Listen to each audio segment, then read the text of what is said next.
My sister's wedding, ex-lover showdown. It was supposed to be the perfect day. My sister Emily and her fiancé James were finally tying the knot in the middle of summer. The venue looked like something out of a movie. White tents, fairy lights strung through the trees, soft music floating across the garden. Everyone was glowing, dressed to the nines, with that infectious kind of joy you only see at weddings. As the maid of honor, I'd been running on pure adrenaline. Months of planning, lists and stress all funneled into this one day. The flowers were on point, the timeline was smooth, and Emily looked like she had stepped out of a bridal magazine. I was proud. Exhausted, but proud. And, if I'm being honest, relieved. Because in the lead-up, I had triple-checked the guest list with my sister, and one name was absolutely, definitely, not invited. His name. My ex. The one who had almost broken me. The one who had been part of my life in ways I never wanted to relive. He wasn't supposed to be there. He couldn't ruin this day. Or so I thought. It started with a flicker of recognition. I was handing champagne flutes to the bridal party when, across the sea of people, I saw a face. That face. For a second, I told myself it was just someone who looked like him. Wishful thinking, maybe. But then, a mutual friend confirmed it. He was there. He'd come as someone's plus one, and just like that, my stomach dropped. It felt like the air got heavier, my pulse wouldn't slow down. Every laugh and toast blurred into background noise. Suddenly, all I could think about was him. Why was he here? Who invited him? And what would happen if Emily saw him? For a while, I played the avoidance game. No eye contact. No paths crossing. I stayed glued to Emily, helping with her dress, her bouquet, her veil, anything to avoid that inevitable collision.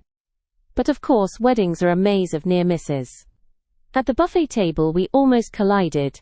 I felt the heat of him beside me, and I swear the hairs on the back of my neck stood up. I kept my eyes down, pretending the potato salad was suddenly fascinating. Still, I couldn't avoid him forever, and eventually, it happened.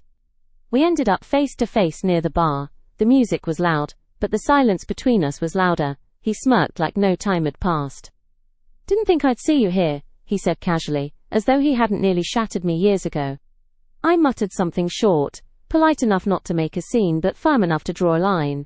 Every second of that exchange was drenched in tension. I thought maybe I could keep it under wraps, just get through the day, pretend he wasn't there. But then Emily saw him. She froze mid-conversation, her smile faltering just slightly before she snapped back into hostess mode. Later, when we had a quiet moment, she whispered, "What the hell is he doing here?" Her protective instincts went into overdrive. She wanted to throw him out on the spot, but I begged her not to let it overshadow the wedding she dreamed of. We agreed. We'd keep our distance, keep him out of the spotlight, and focus on the celebration. But guests talk. People noticed. There were whispers at the tables. A couple of relatives gave me sympathetic glances. It was like a subtle shift in the energy of the whole room.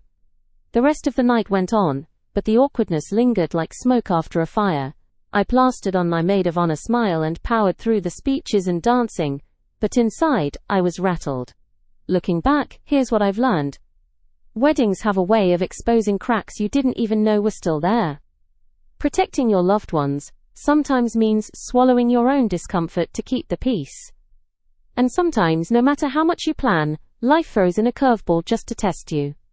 In the end, Emily still had her magical day. She married the love of her life, and nothing, not even an uninvited ghost from my past, could undo that. But Reddit, I've got to ask, what would you have done? Should I have told him to leave? Should I have exposed the awkward truth to everyone? Or was ignoring him the best call? Drop your craziest wedding stories in the comments, because trust me, this one is going to stick with me forever.